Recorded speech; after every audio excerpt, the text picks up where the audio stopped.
In the headlines, 3 dead, many injured as fire razes internally displaced persons camp in Maiduguri.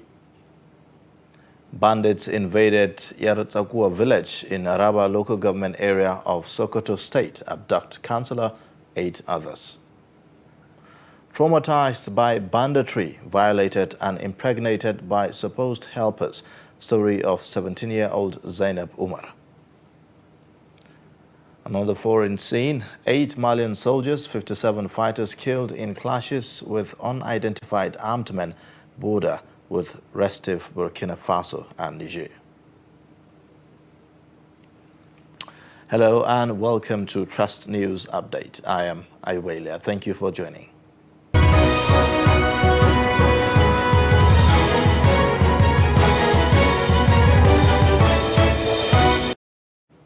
The news in details. 3 persons have been confirmed dead with unspecified number of internally displaced persons injured when a fire suspected to have emanated from a cooking point escalated in Muna El Bawawi near Maiduguri, the Borno state capital.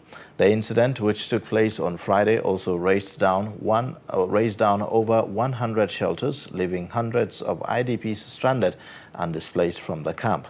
According to a statement by the information officer of the National Emergency Management Agency, NEMA, Northeast Zonal Office, Malam Abdul Qadir Ibrahim, NEMA team and fire service personnel promptly responded and saved the situation from further escalating.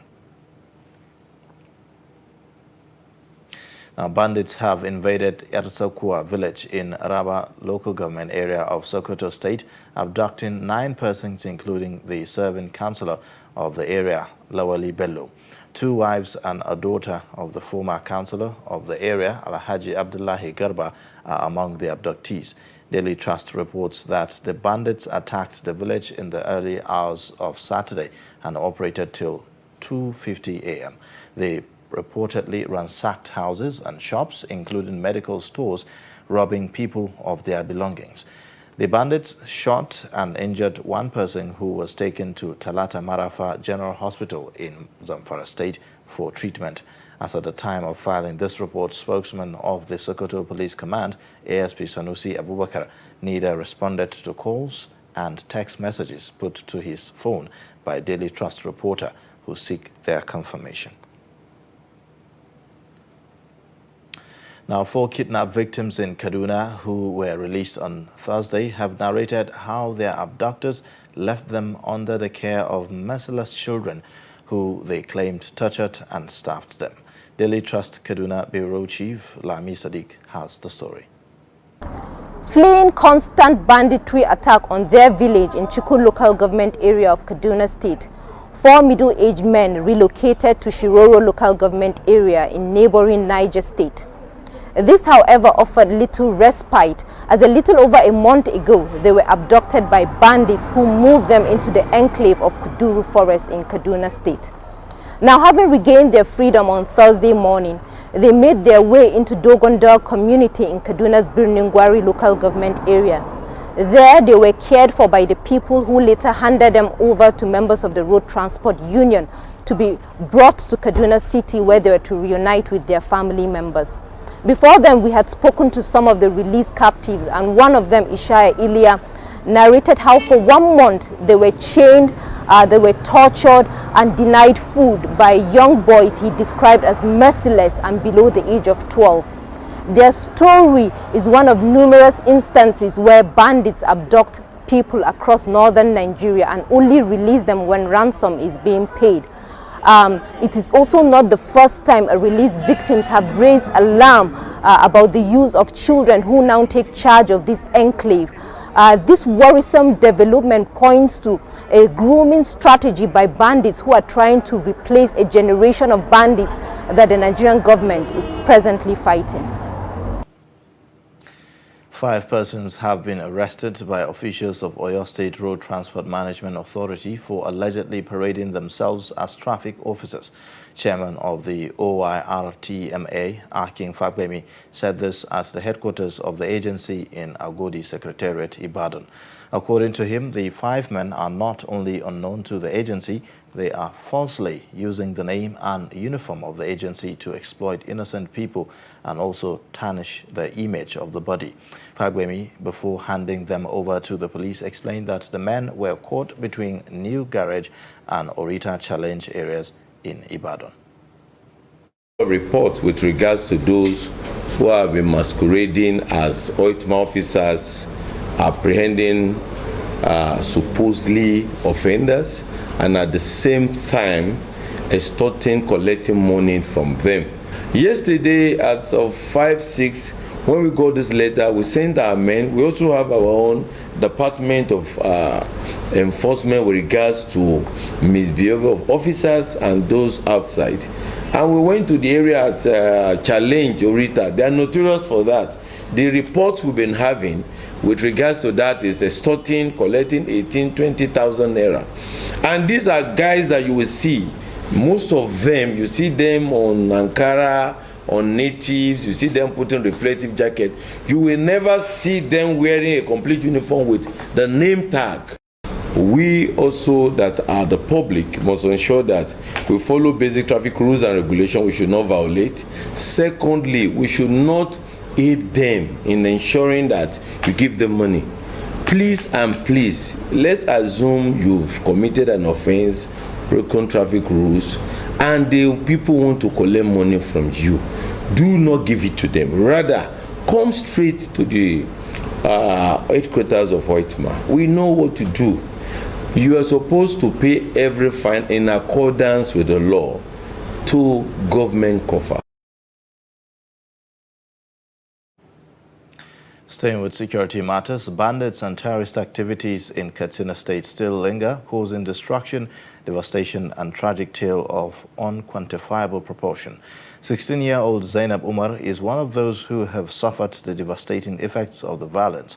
She is traumatized by the gruesome killing of her parents by bandits in Jibia. Though she is displaced and has survived the attacks, taking refuge in Masabo village of Rimi local government area of the state comes with another violence. Zainab is raped and impregnated by a yet-to-be-identified individual. Abdullahi Yamadi visits Rimi to see how she copes. It is apparently clear that Zainab is mentally sick, a situation her guardian Malam Umar attributed to the trauma of the unfortunate killing of her parents by suspected bandits 2 years ago in Gangara village of Jibia local government. Since the unfortunate incidents, Zainab neither talk nor make any gesture to communicate with family, friends or relations. Thereafter the killing of her parents, Zainab came under the care of Malam Umar, who is the younger brother to her late father. Worried by the incessant attacks, killings and abductions as well as rustling of animals, Malam Umar was forced to relocate from Gangara village of Jibia local government area to Masaba village of Rimi local government, all of Katsina State. At Masaba village, where Zainab along with her guardians are taking refuge, somebody took advantage of her condition and impregnated her. All efforts to support Zainab to trace the person responsible for her pregnancy proved abortive, as she neither talks nor make gestures. However, the Administrative Secretary of Human Rights Network of Nigeria Katsina State Chapter, Malam Ahmad Dantatamashi, and a member of Save the Children Foundation, Malam Nura Isyaku, promised to take up the issue of Zainab to uncover the person responsible for her pregnancy and the two organizations to take responsibilities of her antenatal and postnatal care. You see, these people were displaced from another village to this village. As they came, this lady was impregnated, and I, as well as the village head and ward heads of Masabo and Ajiwa, did all we could to see that we assisted this lady to uncover the person responsible for her pregnancy, but it proved abortive.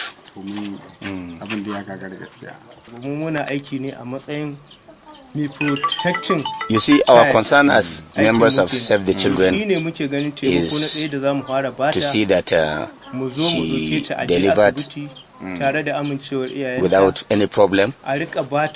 We see her child without any problem, and herself delivered without any problem.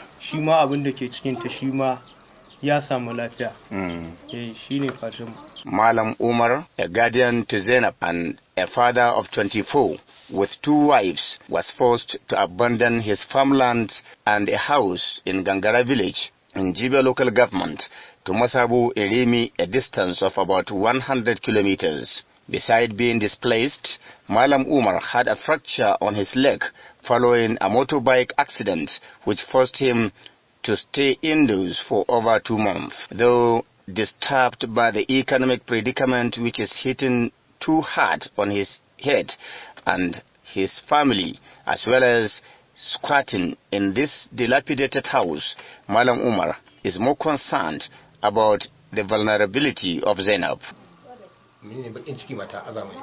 Since I arrived this village 2 years ago, I have been having so many problems. You know,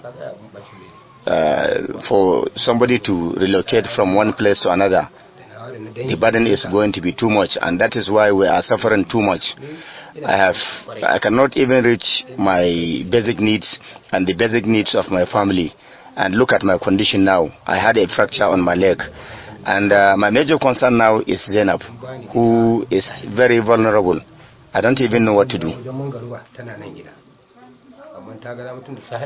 There are many children, such as Zainab, and hundreds of other families like that of Malam Umar. Hence the need for government, corporate bodies, and well-to-do individuals in the society to support families of victims and survivors of banditry and terrorism in Katsina and other northwestern states. Abdullahi Ismayamadi, Trust Television News, Katsina.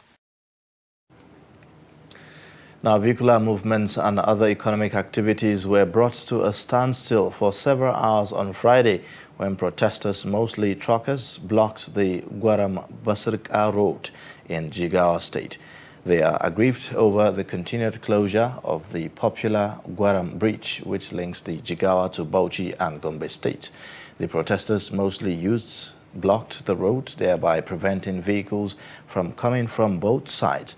Travelers going to Bauchi and Gombe states from Kano and Jigawa states were made to spend several hours on the road.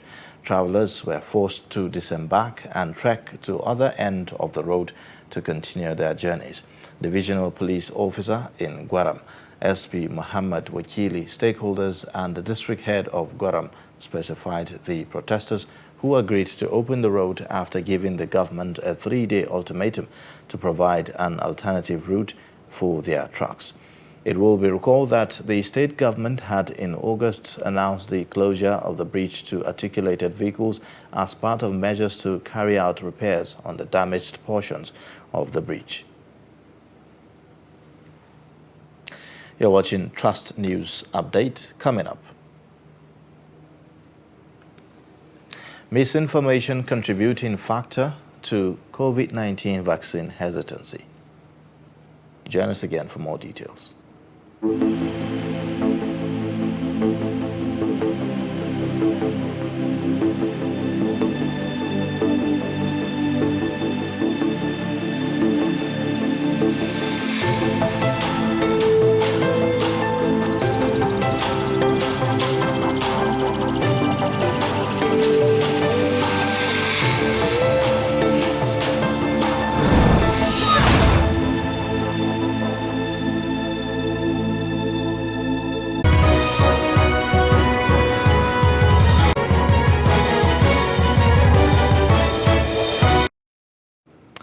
Thanks for staying. You're watching Trust News Update. Let's have another look at some of the top stories again. 3 persons have been confirmed dead, with unspecified number of internally displaced persons injured when a fire suspected to have emanated from a cooking point escalated in Muna El Bawawi near Maiduguri, the Borno State capital. Plus, bandits have invaded Yarutsakua village in Araba local government area of Sokoto State, abducting 9 persons, including the serving councillor of the area, Lawali Bello. Moving on, with no fatality reported, Nigeria on Friday recorded 39 additional coronavirus infections across 3 states of the Federation and the Federal Capital Territory. According to Nigeria Center for Disease Control, a breakdown of the infections showed that Lagos recorded 25 cases of coronavirus, followed by Rivers with 6 cases. Delta and FCT reported 4 each.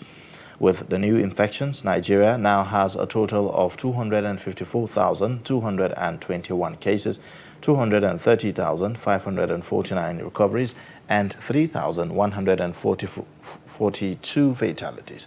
Meanwhile, World Health Organization says Nigeria has been selected as one of 6 countries to receive the technology that is needed to produce mRNA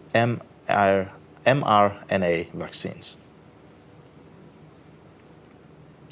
Now, concerns over safety side effects of the COVID vaccine have been identified among factors fueling vaccine hesitancy, even among those who have taken first jab of the vaccines.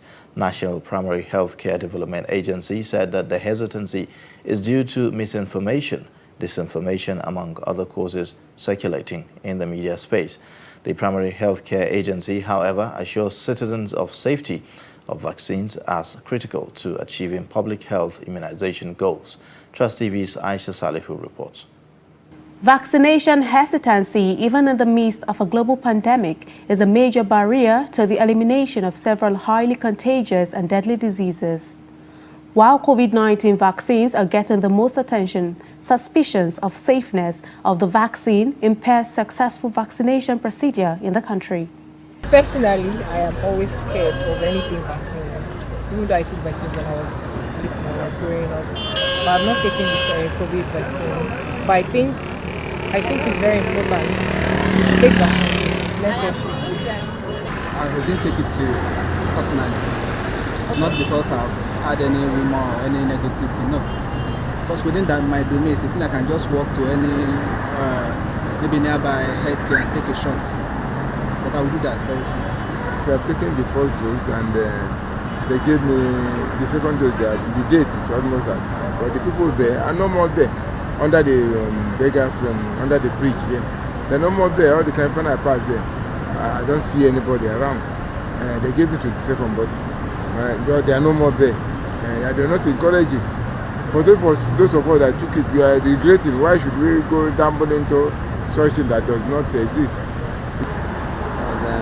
I heard many about it, and mostly why I will not go for it is I am scared of it taking rejection. So that is why mostly. My elder brother is a medical doctor. He has taken, and the wife refused to take. And when we look at the opinion of the wife, when my elder brother, who is a medical doctor, took it, for almost 2 weeks, he was complaining of pains all over and all of that, the ankles, even when the dog gets to the hospital, he's just lying down there like, what is happening to say, since ever he took that COVID, so there are many versions to it, there are a lot of things. Some persons took it and it did them more harm than good. Although the National Primary Healthcare Development Agency noted that part of the reasons for the vaccine hesitancy in the country is misinformation, fear of injection, and side effects of the vaccine. People tend to believe so much nowadays on social media, which is the main channel for misinformation and disinformation. We have this consistent hesitancy among our people. However, we've also noticed that from our data over time, this trend is reducing, although not at the pace that we would love to. The hesitancy among our people is basically because there's a lot of distrust in the system. We also have some people, just because they are scared of injections. You do know, we've seen situations where people that you don't expect, when they are being administered the vaccine, you see the way they scream, they are so scared. this one you are taught is so strong person, and it doesn't just this is not to any gender, anybody. The NPHCDA representative went on to address the safety of the vaccine, adding that the first dose alone does not provide enough protection against the virus. Having just the first dose does not provide enough protection for the individual. So we encourage people to have the courage, the boldness to go for the second dose and even the booster dose. The COVID-19 vaccine is recommended as the best way to protect people from the deadly disease and save thousands of lives. Aisha Salihu, Trust TV News, Abuja. And in other news, banning public officials from generic domain emails for official communications continues to generate reactions. Some information communication technology experts said the ban will enhance patronage of indigenous technology service providers. Engineer Shola Taylor and Stephen Bello said the ban by the government is laudable because hope is high for domain designed by Nigerians. I don't think we should look at it that way. I think we should look at it from the point of view that government wants to encourage Nigerians who work for Nigeria, for Nigerian government, to use email domains that are registered in Nigeria. It's a good policy to encourage what is ours. I think it's a great point that we have established domain names, websites in Nigeria, designed by Nigerians, and it's quite important that Nigerians should also use that system to the maximum benefit. If you're working for a government and you are sending an email out, you should send it as a government official using an email address attached to that government department. And it has to be a Nigerian domain name, not a Gmail or Yahoo or whatever. That is what should be happening. I think it's a good idea in the sense that we should promote our own in-house indigenous, technology or indigenous services. So if we have our own email platform, our .ng, domain name, we should promote it, especially for government. Remember when Hillary Clinton was campaigning to be president of the United States, one of the things that made people not to vote for him was the fact that she was using her private email for official duties, which brings a lot of leakage into the system and so on like that. So I think it's a good idea that for official work and so on like that, we should embrace .ng domain name for our email, especially government officials who are handling confidential information and so on like that.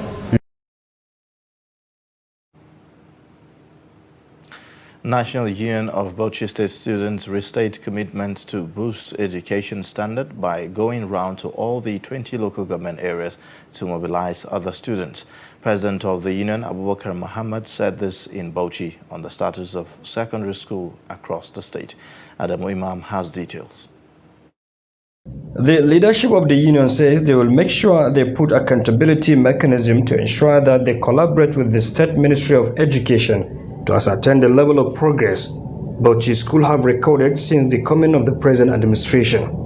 The statistics obtained from the National Bureau of Statistics (NBS) have shown positive improvement in terms of education in the recent years in Bauchi State, more especially in terms of girl child education. This milestone achievement has drastically reduced literacy in Bauchi State. While commending the effort made by the State Governor Bala Mohammed in the area of paying scholarship to the deserving indigenous students, the leadership also assured their readiness to embark on tour to all local government areas of the state. We are doing all we could to increase the payment of scholarship by 100%, inshallah. I would also like to thank the Bauchi State Scholarship Board for upholding to its standard and acting within a very short period of time. They maintain that through such activities of supervision on what the government is doing, says it will give the students more hope and encouragement to read well and bring out the best in them at the end of their studies. Adam Imam, Trust TV News, Bauchi. On the foreign scene now, Mali's defense ministry said 8 soldiers were killed, 14 others injured, and 4 are missing following a clash with fighters in the northeast of the West African nation, the ministry said. On Friday, the ministry said that on Friday, columns of fighters on motorbikes had pinned down the unit, while the army, backed by the Air Force, killed 57 of them in the tri-border area near Burkina Faso. Reports say that the troops were targeted by unidentified armed men in the Achem region near the border with restive Burkina Faso and Niger. About 40 civilians were killed this week in this zone where rival armed groups including ISIL operate.